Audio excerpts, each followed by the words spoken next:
We have 3 Tomahawks here, and today we're going to be putting them through a series of torture tests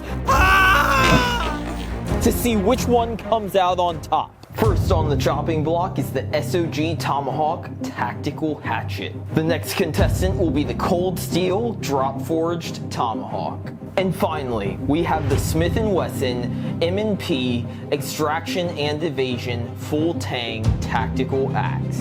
This first test will be our sharpness test. In this test, the blades will have to cut through 1/2 inch thick rope.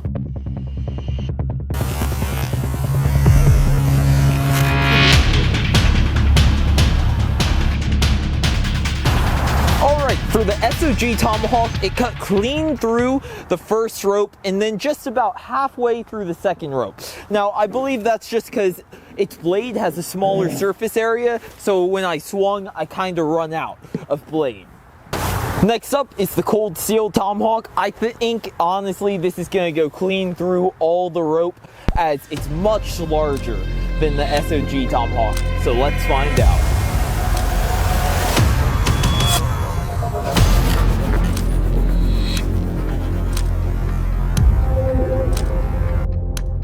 Alright, I am super shocked.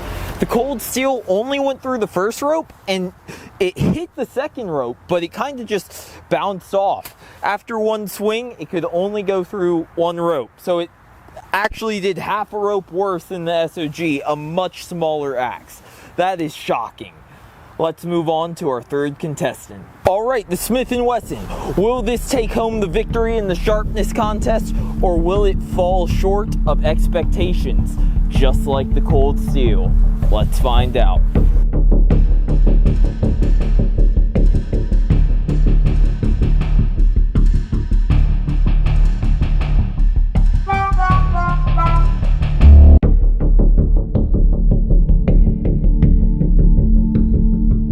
Okay, you may have noticed right off the bat that I actually swung on the rope twice. That is because my first hit sliced clean through the first rope, but then the second rope went straight into this divot. But in the second swing I took, it went clean through both ropes. So for the sharpness test, I'm gonna say it goes to the Smith & Wesson. All right, in this next test, we will be throwing these Tomahawks 3 times at the logs behind me. This will test both the strength of the blades as well as their effectiveness as weapons. First up, once again, is the SOG.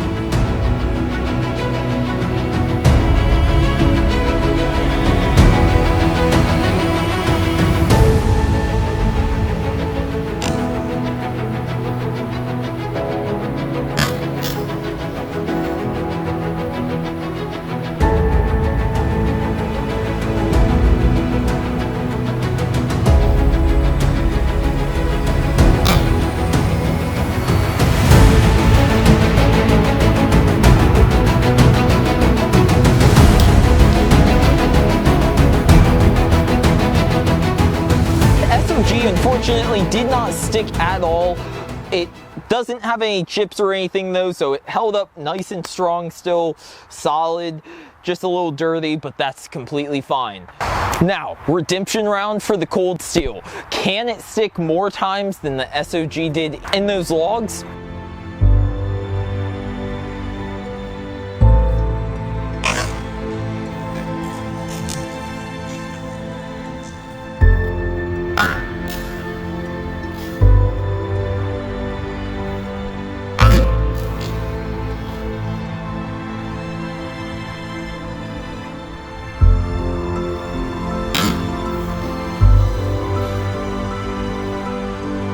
Okay, I'm certain to think the ends of those logs were not the best thing to throw Tomahawks at. The Cold Steel, once again, did not go through and stick into any of the logs, but it held up very nicely. There's relatively no damage on the Cold Steel, so that's a good plus. On to the Smith & Wesson.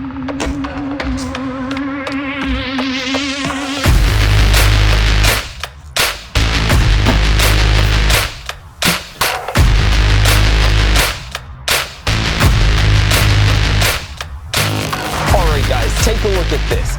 So, the first 2 throws on the Smith & Wesson both bounced off just like the other 2 Tomahawks. But this one went in between 2 logs it cut the bark off this one, but it's mostly in between right here. So you guys will have to tell me if that counts or not. I'm not sure. I'm gonna say that this challenge is a 3-round draw, just because these are some tough logs. All right, let's take a look at the Smith & Wesson. Once again, minimal damage, nothing at all really. Nice and clean. Can't complain with that. None of the Tomahawks took any damage, and I'm gonna call it a 3-way. All right, for the most part, our Tomahawks did not take damage, but actually, the Smith & Wesson took some handle damage on the bottom. It's a rubber handle mostly, so probably hit one of those logs and it kind of just bust open. So therefore, I will count this a draw between the SOG and Cold Steel, but because the Smith & Wesson took that damage, the Smith & Wesson has to be docked a point in this round. Our third test will be another strength test. It's the iron chop. Let's see if we can inflict some damage on these blades.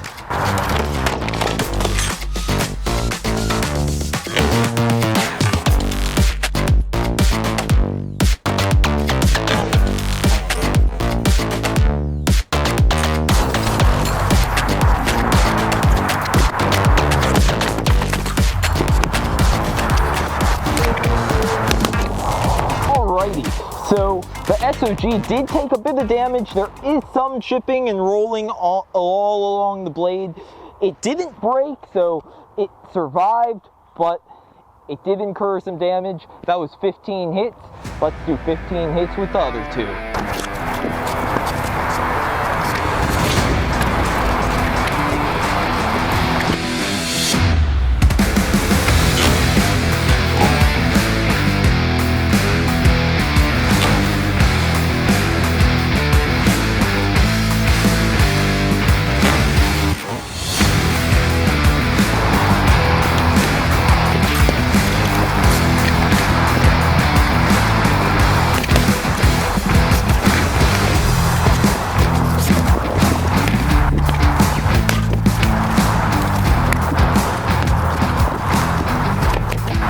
Okay, the Cold Steel took significantly less damage than the SOG. There's one tiny roll up top here that I see, if you can see that. But other than that, it didn't take that much damage. Pretty impressed with that. Good job.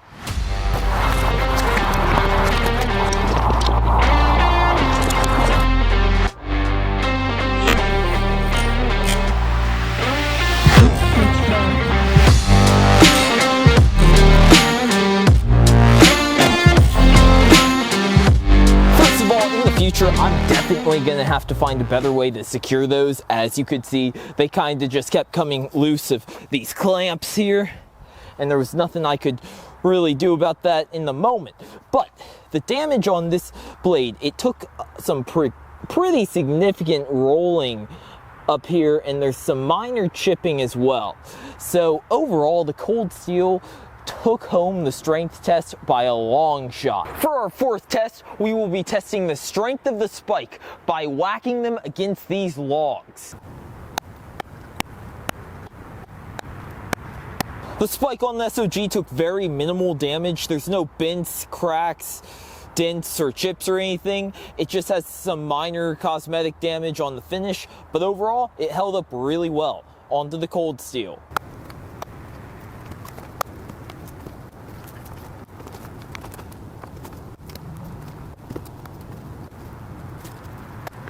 Alright, this spike took very little damage, no chips, bents, or dents that I can see. There is a little bit of finish damage right on the tip of the spike, but it's minimal. So overall, held up very well. This spike went way deeper than the SOG did. I had trouble pulling it out of the log a couple of times. So, very good spike on this blade.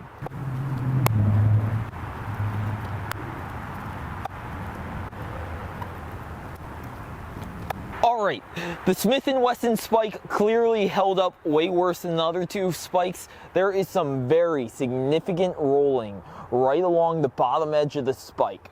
So definitely performed worse in this test. Before we move on to our final test, let's talk about how these axes feel. First up, the SOG. I honestly like how its handle feels in my hand. It feels good. It's not going anywhere. I can one-hand this nice and easy. It feels very balanced for throwing. It's overall feels very solid. I like the feeling of this small little tomahawk. The cold steel, this is clearly a tomahawk meant for two hands. Using it one-handed, your hand will just get sore after a little while, just because it's so heavy for just one hand. So ideally when you're chopping and even throwing, it's a two-hand tomahawk. But overall, it does feel good. I can't complain with it too much. Now, the Smith & Wesson. This is actually, in my hand, feels the best. I love the feeling of this rubber handle grip here. But comfort does come at a cost. The handle is clearly not as durable as the others. As you can see, the bottom was torn open on the throwing test. So it feels great, but if you're going to be throwing this tomahawk, the handle could take some pretty significant damage. Now, there is one test that I will only put the SOG through because it's actually advertised that you can use the pommel of this tomahawk as a hammer. Let's put that to the test. We'll try hammering a nail in with the bottom of this pommel.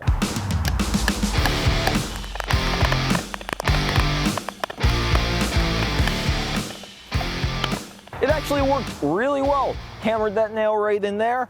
No visible damage to the pommel. So if you ever need a hammer on a job site, just take your tomahawk. But if you fail inspection, don't take the tomahawk out on the inspector. For the last time, I don't need fire blocking.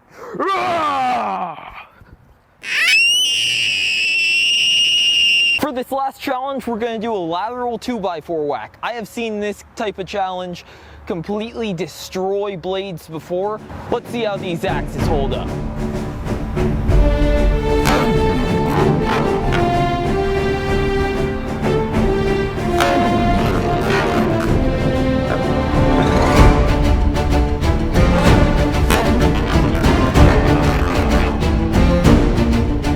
Alright, none of the tomahawks took any bends or breaks from that last test, so they all survived. Time to determine their ranking amongst each other. For number 3, the worst out of the 3 axes, I'm gonna have to go with the Smith & Wesson. While it did perform the best in the sharpness test, it took some handle damage which the other tomahawks did not take. Also, when it came to the spike strength test, both the other blades took relatively no damage, while this took some significant rolling amongst the bottom. That is why this is the worst tomahawk out of the 3. Taking the second spot is the SOG. It took significantly more chipping in the strength test than the cold steel did. Overall, the handle might feel a little better, but it's a one-handed axe comparing it to a more two-handed axe. So it's still a very solid blade. It held up very well.